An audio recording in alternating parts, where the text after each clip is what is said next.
Hey everybody, my name is BlakJak and welcome to my review of Sly Cooper and the Thievius Raccoonus. Man, am I excited about this one. I grew up playing this wonderful game and this entire series, so I've been itching to play this game once again for the, upteenth time. So, let's get down to business. Once again, before I begin, I just want to mention the categories that are important to this review. Those being story, gameplay, visual design, audio design, and content. Skip spoilers, go to this timestamp. The story for this game is rather simple. On the day that Sly Cooper was to inherit the Thievius Raccoonus, his family was attacked by a gang calling themselves the Fiendish Five. They murdered Papa Cooper in cold blood and tore the Thievius Raccoonus into 5 parts. This traumatic event sent Sly down a path of revenge. But before he could take up the mantle of leader of the Cooper clan, he needs to be old enough to take care of himself. And by that I mean, he was sent to Happy Camper Orphanage. There he ended up meeting his lifelong friends Bentley, the Brains, and Murray, the Brawn?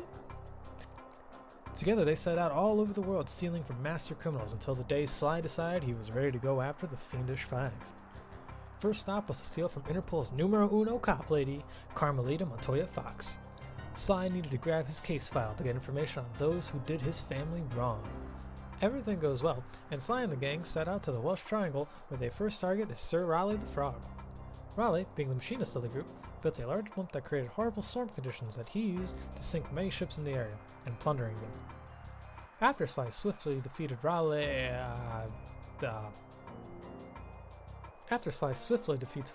he finds the pages of one of his ancestors, Ryuichi Cooper, and he and the gang leave just in time for the hot chick with gun to bust Amphibious Yuckmouth. Raleigh was nice enough to warn our thieving hero about the location of our next target, Mugshot.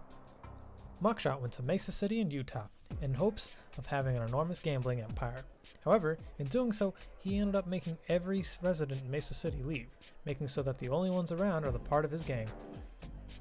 Sly and the gang did a few jobs in order to steal the 7 treasure keys, just like in the Welsh Triangle, in order to make it into Mugshot's penthouse via his secret elevator. Sly defeated Mug. Oh, come on, Sly, it's just a few bullets. You can take that easy.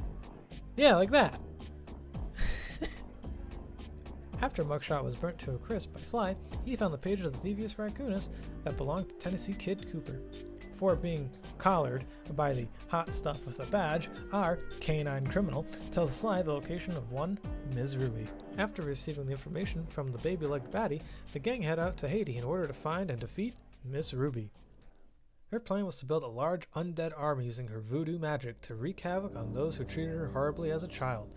Sly and the gang were able to stop her production of evil ghosts while collecting enough treasure keys in order to fly up to Miss Ruby's lair. After the most intense game of Simon Says, Sly! Oh, you should have vooed when you dude. After the world's second most intense game of Simon Says, Sly defeats Ruby and receives the location of the Panda King, as well as Slayton Common Cooper's page for invisibility. Just then, the Latin hottie busts the big bad voodoo mama. Panda King is located in the Kunlun Mountains in China. The Panda King's scheme was to sell avalanche protection to the local villagers, and when they didn't pay, he would send fireworks from his firework factory to disrupt mounds of snow at the peaks of mountains to bury the villagers. Clearly striking a huge nerve at Sly and the gang, they then work on to destroying his evil plan of burying innocent villagers by collecting all the treasure keys and taking a firework up to the head of his giant temple.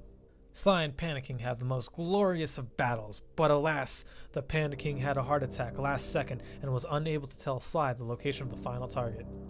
Luckily, Bentley is a genius with an IQ of at least 140. You need an IQ of at least 140 to figure this one out. And was able to trace the metals back to the Kakarot volcano in Russia. But before the gang head out, that hot Latin Spitfire puts the fiery panda on ice. It is time. Sly and the gang used their newly salvaged page of Auto Van Cooper to build and update the van, giving it a turret and a battering ram. Clockwork is the leader of the Fiendish Five. Talk about a villain. This immortal giant owl replaced his entire mortal body with metal and hunted the Cooper clan for millennia. His hideout had a giant death ray on it. Sly and the gang needed to destroy that. While making their way through the facility, Sly finds a trapped Carmelita and attempts to rescue her. Unfortunately, the room she was trapped in is booby-trapped with poison gas. Bentley had to quickly hack into the mainframe and save Sly from his own dick. With Sly alive and Carmelita freed, together they worked to destroy the death ray. But Clockwork had one of his robot owls to steal the family cane. While Sly went out to retrieve it, Carmelita provided cover fire.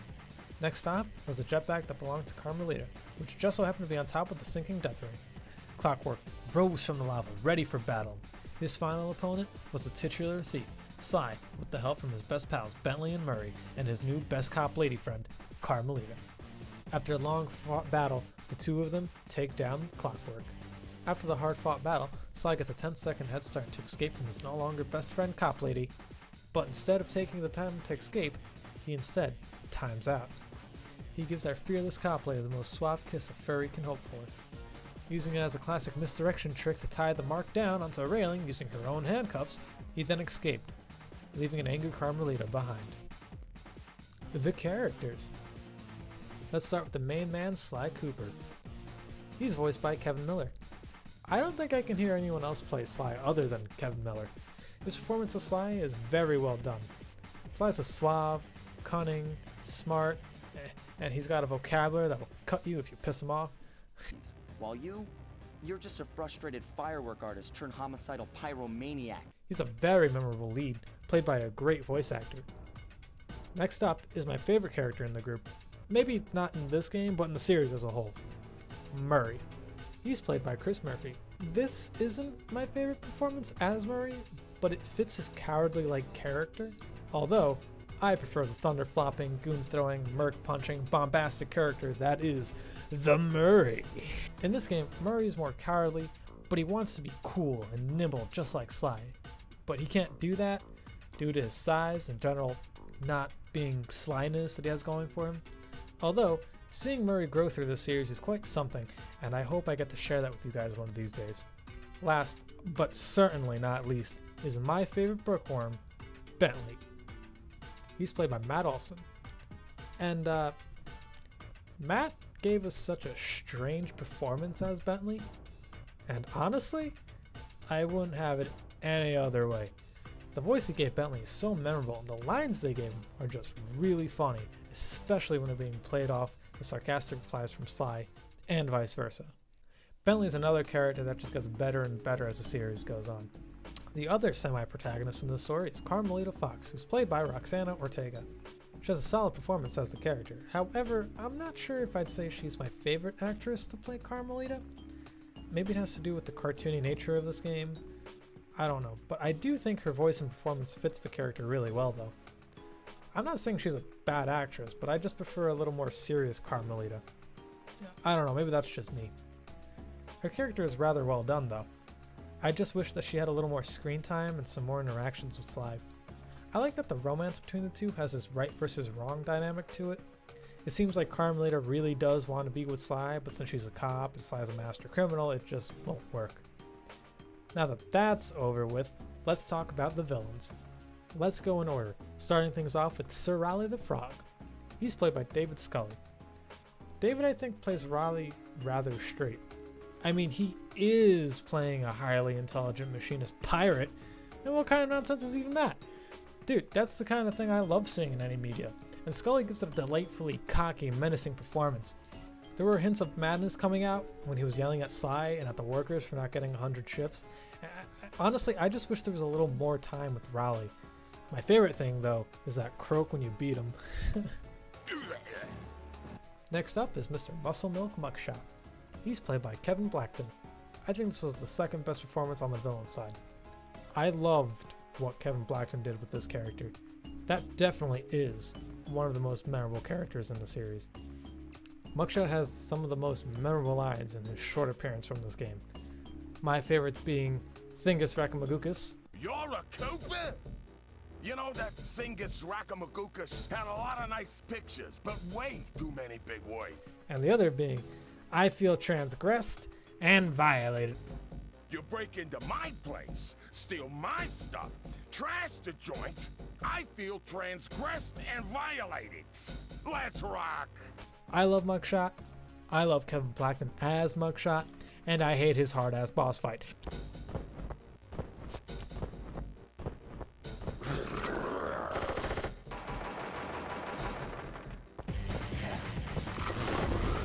Moving on.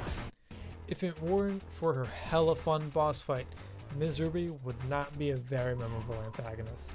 But Brasiliana Espadolini, I feel, did an okay job playing her. I probably just fucked up her name royally, and I apologize. But I don't really remember what Ms. Ruby was like, and I literally just got done recording my commentary for her level as of the day of writing the script.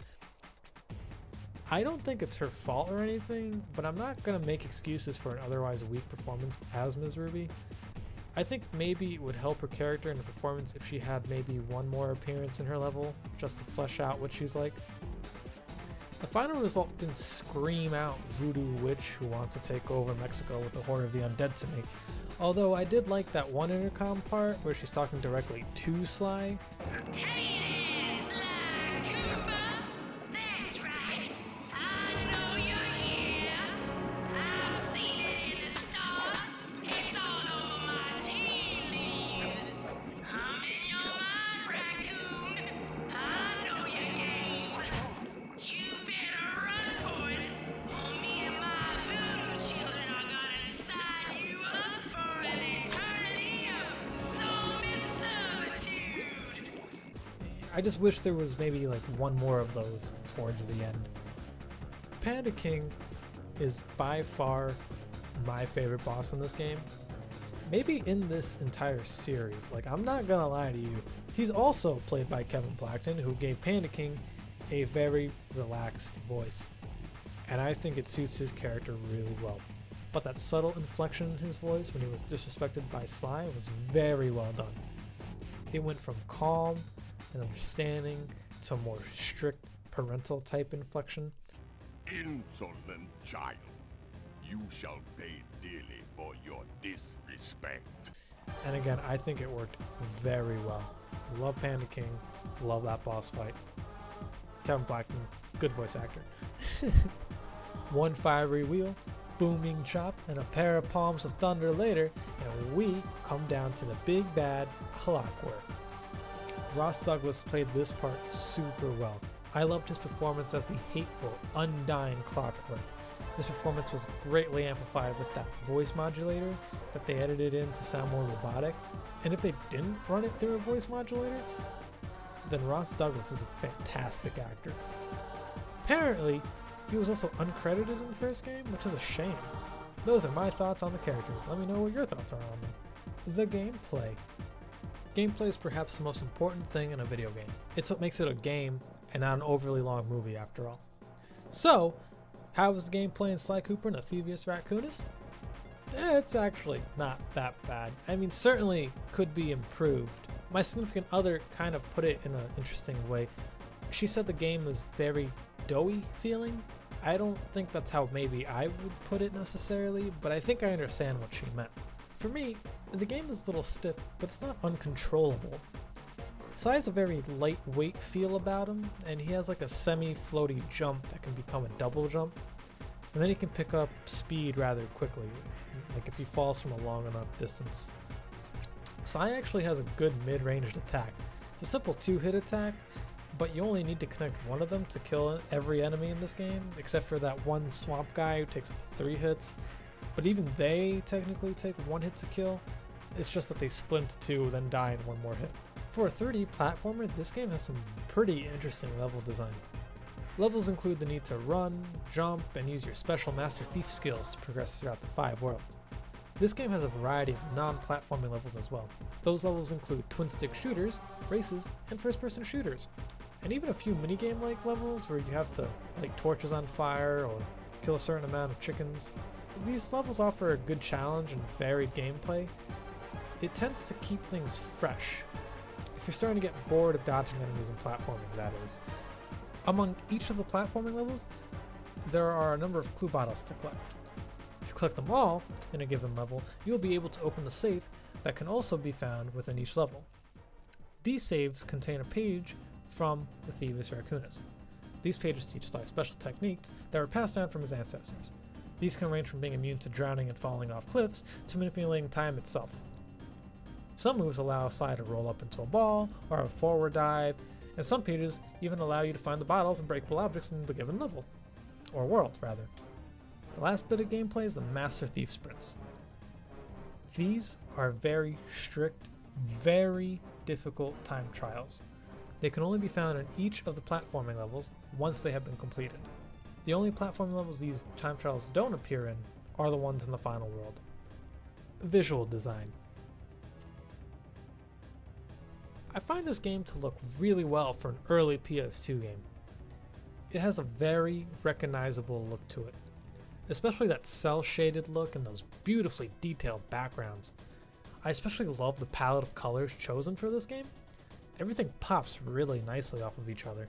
I love the cartoony look of the entire game. Details such as body parts that flow down from the waterfall and even down to the very coins that you find at each level. I'm not particularly fond of how Murray looks, and you don't really get a good look at Bentley out from behind his desk. But Carmelita looks pretty good, and Sly looks really good. I guess it's important for him to look good, I mean, considering you're the one looking at him throughout the entire game, right? But the designs I enjoy the most are those from the antagonists. Clockwork has this really neat look to him, and his voice is perfect. Mugshot might be my favorite look, to be honest. I just love how he never once had a leg day and he just walks on his knuckles. I find that so funny. Also, I find it funny that he swings his legs at you if you get too close to him. Like, I find that hilarious to me. My favorite character, the Panda King, has a pretty simple and neat design too. I love that he has flaming hands from the fireworks he incorporates in his flame flu style. Raleigh doesn't have a good design, and his model looks a bit off when he's not inflated. At least I think so. I don't know. Although, I do like that he gets huge. I thought that was really creative. However, I wish his base model looked a bit better. Miss Ruby looks okay, I guess. I like that her animations keep her in rhythm with the music in her boss fight though. That's some good attention to detail. Oh, speaking of music, audio design. The audio design is hit or miss with me. On one hand, I love the cartoony sounds that this game makes when you hit stuff with the cane and it just bounces right off. And on the other, you have this really gross sounds that the mosquitoes make when they kill you, like that weird sound effect that they have. That shit's fucking disgusting to me. Then there are the milder sounds that happen when you open a safe or when you break something. I'll give Sucker Punch this though. They made a very non-annoying alarm sound, which is a plus to me. According to the fandom Sly Cooper wiki page, there's only 34 songs in this game. All the songs are composed by Ashif Hakik. I think that's how you pronounce his name. I'm not entirely sure. Again, I apologize. I'm not very good at pronouncing names. My favorite song is a racing song called Day at the Races. Also, I think it's also Last Call. It also plays during the Mugshot boss fight. And that song really kept me trying to beat those very difficult races as a kid. The other songs are weird though, and I don't mean that in a bad way. What I mean is that the other songs just aren't very memorable for me. Yet if I were to hear them, I'd know exactly what game they're from. Some songs I might even be able to guess what world. But other than Day at the Races or Perilous Ascent, I don't see myself humming these songs like I would a Mario game or maybe something from Metal Gear, or even the basement song from the director's cut of Resident Evil. You know that song. You know how memorable that one is. I like the songs, but they just don't really stick with me, I guess. Also, the list on the wiki is missing a few songs, but according to them, that's because the album was never officially released. Content. This game has a bit of content within it. It kind of surprises me just how much is really in here. For starters, I already mentioned the 595 clue bottles found throughout the game. Gathering the clue bottles allows you to access all 19 vaults or safes, not including the one found in the prologue level. So there's about 20 vaults or safes, as I call them. And each safe gets you a page from the Thingus Recamagucus. There are also 19 Master Thief Sprint challenges. Once clearing those very difficult challenges, you get access to the commentaries from the developers at Sucker Punch that can be played in each of the levels that you got them in. So there are 19 of those. Getting 100% gains you 2 bonus behind the scenes videos. Honestly, those Master Thief trials are some of the most frustrating things I've done in a long time. But once it was all over, that was one of the most rewarding feelings of accomplishments I've had in a long time, considering I've never been able to do this up until I did it for the playthrough. Man, if you want a good challenge, try your hand at the Master Thief trials. They're really fun. Really hard, but really fun. Glitches. There are a few glitches throughout this playthrough though. Now these glitches are the ones that I found throughout my playthrough. These are not every glitch in the game. I don't even know what the amount of glitches are in this game. Just a side note real quick, I do know the speedrunning glitches that you can do to skip practically like half the game, maybe even more. I didn't show those off and I didn't know how to perform them, but I do know they exist. I watched a few videos on them. Kind of actually, funny enough, they got me wanting to replay this game. There were a few glitches throughout this playthrough. There was a push glitch, the weird icicle death glitch where it played normal on-floor animation instead of the falling down a cliff death animation. There was the endless spin glitch. There was also the falling on a trampoline death, which I found funny. The last one is a time trial glitch that I somehow managed to accomplish, and it just wouldn't allow me to continue the level, or rather beat the level.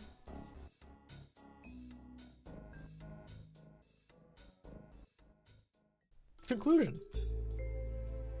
Sly Cooper and the Thievius Raccoonus will always have a special place on my shelf.